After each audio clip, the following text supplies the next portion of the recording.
Welcome to Abhinav Bharat. నేను శివరామకృష్ణ. మనతో పాటు ఉత్తర నియోజకవర్గం MLA BJP floor leader Vishnukumar Raju గారు మనతో పాటు ఉన్నారు. అయితే కూటమి ప్రభుత్వంలో అభివృద్ధి పనులు దూసుకుపోతున్న నేపథ్యంలో మనతో పాటు విష్ణుకుమార్ రాజు గారు అడిగి తెలుసుకుందాం. సార్, ఈ అభివృద్ధి పనులు ఏ విధంగా ముందుకెళ్తుంది?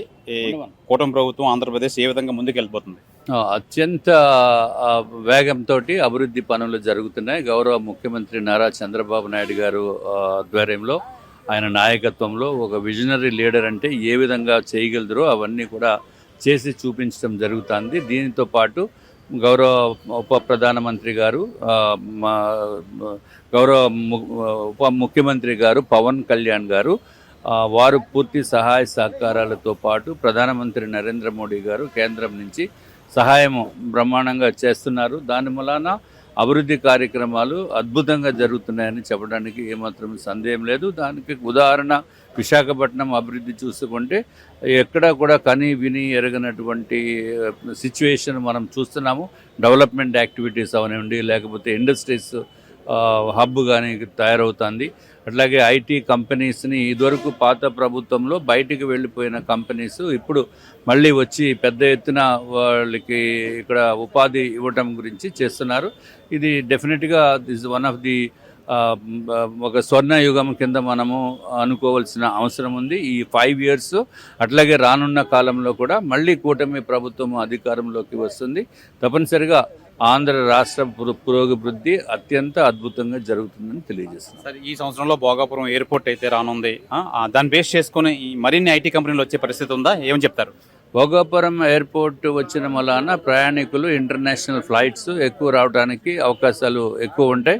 ఎప్పుడైతే ఎక్కువ ఇతర టూరిస్టులు అంతా వస్తే దానికి డెఫినెట్గా పర్యాటక రంగము అభివృద్ధి చెందుతుంది.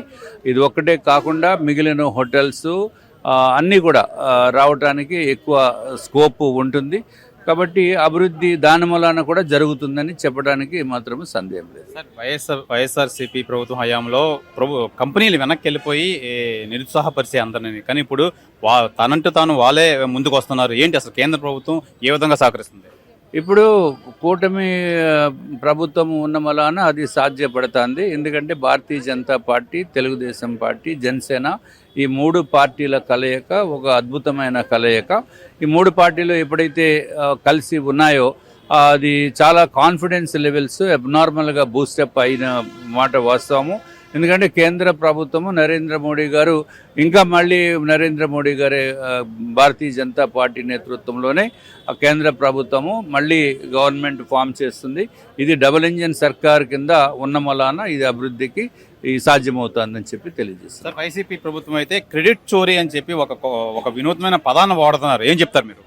ఏదో వాళ్ళు ఏదో చెప్పకపోతే వాళ్ళ ఎగ్జిస్టెన్సే ఉండదు కాబట్టి వారు అట్లా చెప్తూ ఉంటారు. దాన్ని పెద్ద పట్టించుకోవాల్సిన అవసరం లేదు. ఏంటి క్రెడిట్ అంటే భోగాపురం ఎయిర్పోర్ట్ గురించే వాళ్ళు ఫస్ట్ మాట్లాడినట్టుగా నాకు పేపర్లో ఎక్కడ చూశాను.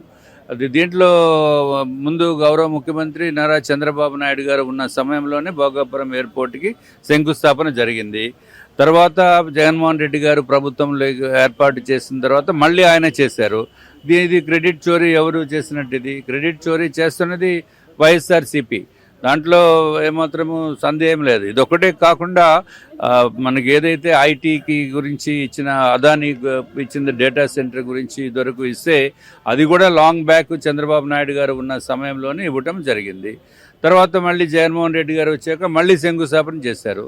సో 2 times రెండోసారి చేసి ఆ క్రెడిట్ ఏదో నేను చేశానని చెప్పుకునే ప్రయత్నము జగన్మోహన్ రెడ్డి గారు ప్రభుత్వం ఇదివరకు చేశారు. కాబట్టి ఫౌండేషన్ అదంతా మేమే చేసాము అని చెప్పుకునే పరిస్థితి, ఆ చోరీ చేయటం అనేది వాళ్ళు చేస్తున్నారు. ఈ క్రెడిట్ని చోరీ అంటే దొంగతనం కాదు, బట్ ఆ క్రెడిట్ పబ్లిక్లో మేమేదో గొప్పగా చేసేసాము, మామూలుగానే వచ్చింది అని చెప్పే ప్రయత్నం వారు చేస్తున్నారు. కానీ ఎవరు నమ్మరు.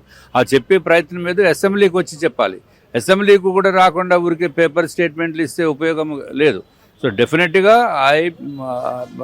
ఒక ప్రజాప్రతినిధులుగా వారు ఎన్నికై ఉన్నారు 11 మంది. తప్పనిసరిగా అసెంబ్లీకి వస్తే అది బాగుంటుంది. అది చేయవలసిన మినిమం ధర్మం అది. సార్, ఇప్పుడు మీకు ఐటీ అసోసియేషన్, మీకు అవినాభావ సంబంధాలు ఐటీ కంపెనీ కూడా మీకు ఉన్నది. అయితే హైదరాబాద్ బేస్ చేసుకొని చాలా మంది ఎంప్లాయీస్ని విశాఖకి ఎవరు షిఫ్ట్ అవుతారు, ఎవరు అతి తొందరగా రండి అని చెప్పి ఐటీ కంపెనీ వాళ్ళు కూడా ఎంకరేజ్ చేస్తున్నారు. ఐటీ ఇప్పుడు రానున్న రోజుల్లో ఐటీకి ఏ విధమైన భవిష్యత్తు ఉంటుంది విశాఖ? ఐటీకి అద్భుతమైన భవిష్యత్తు అండి. ఫర్ ఎగ్జాంపుల్ కాగ్నిజెంట్ టెక్నాలజీస్ వాళ్ళు పెట్టారు, మనం ఓపెన్ చేశారు. ఎంటిటీ డేటా ఓపెన్ చేసిన తర్వాత వాళ్ళు విశాఖకు వెళ్ళేదానికి ఎంతమంది ఇంటర్నల్గానే వాళ్ళు ఇతర ప్రదేశాల్లో పనిచేసే వాళ్ళు ఇంటర్నల్ మెయిల్ పంపించి వైజాగ్కి షిఫ్ట్ అవడానికి ఎవరన్నా ఒక 500 మంది అని ఉద్దేశపడ్డారు. వాళ్ళు ఎంతమంది అంటే సుమారు 6500 మంది మేము షిఫ్ట్ అవుతామని చెప్పి వాళ్ళు మెయిల్స్ పెట్టడం అలాన అది అది అద్భుతమైన రెస్పాన్స్ ఉంది. కాబట్టి అప్పుడు వాళ్ళు ఎంతమందిని మనం చేయలేము, ఫెసిలిటీ లేదు అనే ఉద్దేశంతో వాళ్ళు కేవలం ఒక 500 to 600 పీపుల్ని తీసుకుని బ్యాలెన్స్ ఎప్పుడైతే వీళ్ళు ఫెసిలిటీ క్రియేట్ అయిన తర్వాత అక్కడికి షిఫ్ట్ చేద్దామని వాళ్ళు ఉద్దేశపడుతున్నారు. ఆ షిఫ్టింగ్ వలన డైరెక్ట్ ఇండైరెక్ట్ ఉపాధి అన్నీ పెరుగుతాయి. సో ఓన్లీ కాగ్నిజెంట్ టెక్నాలజీసే ముందు 8,000 మంది అనుకున్నది ఆఖరికి సుమారు 20,000 మందికి వచ్చేటట్టు వాళ్ళు బిల్డింగ్ ప్లాన్స్ కానీ బిల్డింగ్ కన్స్ట్రక్షన్స్ కానీ ఇవన్నీ ఆ విధంగా నిర్మాణం చేపట్టడం జరుగుతుంది. సో వైజాగ్ మాత్రము ఐటీ రంగంలో అత్యంత అద్భుతమైన భవిష్యత్తు ఉంటుంది. ఇంతకాలము మనము ఆంధ్ర రాష్ట్రం విడిపోయినప్పటి నుంచి ఇప్పటి వరకు జరిగింది వేరు, ఇప్పుడు 3-4 సంవత్సరాల్లో జరగబోయేది వేరు. సార్, ఐటీ విషయంలో కేంద్రం సహాయం ఏ విధంగా ఉంది? ఇప్పుడు కేంద్ర సహాయ సహకారాలు లేకపోతే గూగుల్ డేటా సెంటర్ ఇక్కడికి వచ్చే అవకాశాలు ఎంతవరకు ఉన్నాయనేది పబ్లిక్ అర్థం చేసుకోవాల్సిన అవసరం ఉంది. ఎందుకంటే ఇది గూగుల్ సంస్థ మొత్తము అమెరికాలో కాకుండా, వారు ఉంటున్న దేశంలో కాకుండా ఇతర దేశాల్లో ఇదే మొట్టమొదటి హయ్యెస్ట్ ఇన్వెస్ట్మెంట్ వాళ్ళు చేయటము. 135,000 కోట్ల రూపాయలు ఇన్వెస్ట్మెంట్ తీసుకుని వచ్చి ఇక్కడ విశాఖపట్నంలో పెట్టడం అనేది మన వైజాగ్ వాసులందరికీ కూడా గర్వకారణము. ఇది ఒక్కటే కాకుండా ఇది కేంద్ర ప్రభుత్వ సహాయ సహకారాలు లేకుండా జరిగే పని కాదు. గత ప్రభుత్వంలో చిన్న స్టోన్ వేయడం కూడా చాలా పెద్ద రాద్ధాంతం చేసేవారు. ఇప్పుడు అన్ని ఓపెనింగ్లు కూడా చాలా సానుకూలంగా వెళ్ళిపోతున్నారు. ఎలా ముందుకు ఇంకా డెవలప్మెంట్లు ఓపెనింగ్లు ఉంటాయంటారా? మేము ఊరికి డబ్బా కొట్టుకునే పరిస్థితి కాదు. ఓకే, సో డబ్బా సౌండ్ ఏమీ చేయనప్పుడు ఆ చిన్న సౌండే పెద్ద సౌండ్ కింద వినిపించాలి, ప్రజలందరికీ తెలియాలి అనే ఉద్దేశంతో పాత గవర్నమెంట్ చేసింది. సో దానికి దీనికి కంపారిజన్ లేదు. దెర్ ఇస్ నో కంపారిజన్ అనేది మనం పెట్టకూడదు, అది అప్రాప్రియేట్ కూడా కాదు. సో డెఫినెట్గా ఆంధ్ర రాష్ట్ర ప్రజలు ఏదైతే కూటమి ప్రభుత్వాన్ని ఎంతో నమ్మకంతో ఎన్నుకున్నారో ఆ నమ్మకాన్ని మాత్రము వమ్ము చేయమని చెప్పి తెలియజేస్తున్నాం. ఇది ప్రధానంగా మనం చూసుకోవచ్చు. ఈ కూటమి ప్రభుత్వం హయాంలో అనేక అభివృద్ధి పనులు అయితే రానున్నాయి. ముందుకు మరిన్ని అభివృద్ధి పనులు అయితే చూస్తారు. ముఖ్యంగా విశాఖ ఐటీ అయితే మటుకి మంచి భవిష్యత్తు ఉంటుంది. కేంద్ర ప్రభుత్వం అయితే సహాయ సహకారాలు అందిస్తున్నారు. అనేక కంపెనీలు అయితే వస్తున్నారు. ఇప్పుడు యువతకైతే మంచి ఈ ఆపర్చునిటీస్ అయితే ఉంటాయని చెప్పి బీజేపీ ఫ్లోర్ లీడర్ ఉత్తర నియోజకవర్గం ఎమ్మెల్యే విష్ణుకుమార్ రాజు అయితే తెలియజేస్తున్నారు. కెమెరామెన్ రాఘవతో శివరామకృష్ణ, అవినా భారత్, విశాఖపట్నం నుంచి.